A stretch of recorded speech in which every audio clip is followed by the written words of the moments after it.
Mr. Vice Chairman, I was speaking about the need for developing a strong UN delegation. I wish that the Honorable Prime Minister would give his attention to this aspect of the matter, particularly in view of the fact that in the next decade or two, politics all over the world would take on a complex character, and it is necessary that men are trained from now on for taking part in international affairs. In the UK and the United States, such delegations are built with men who have wide knowledge of international affairs, and there should be other qualification for a man to be included in such a delegation.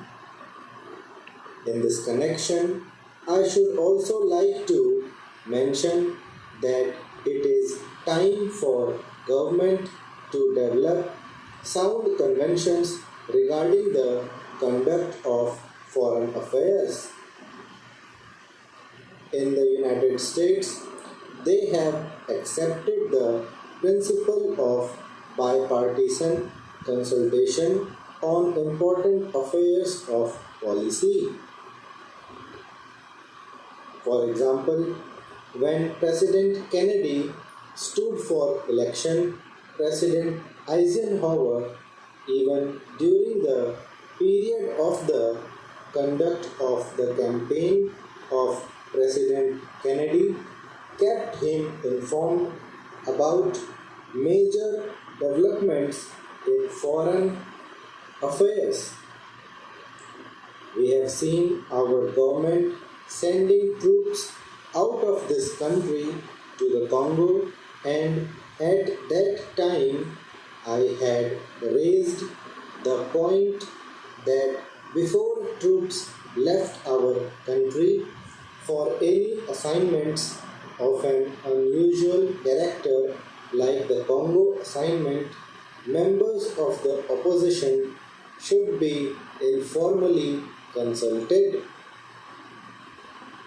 There will be no question of any leakage of information whatever if leaders in the opposition are consulted on important aspects of foreign policy.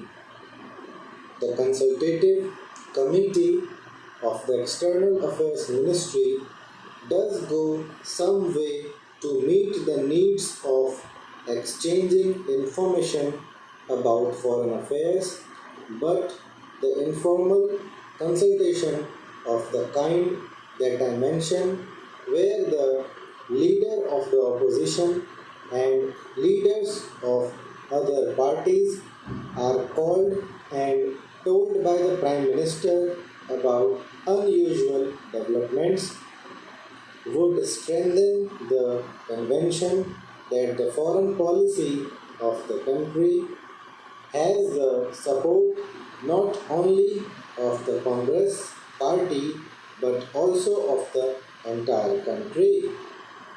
I was speaking about our external publicity, and it is a subject on which I think I can speak with some confidence, as I have been an old-time newspaper man in this country. The material which is sent out to foreign countries is extremely scrappy and useless. There is included in these messages some statement of what this minister was saying somewhere. We are trying to give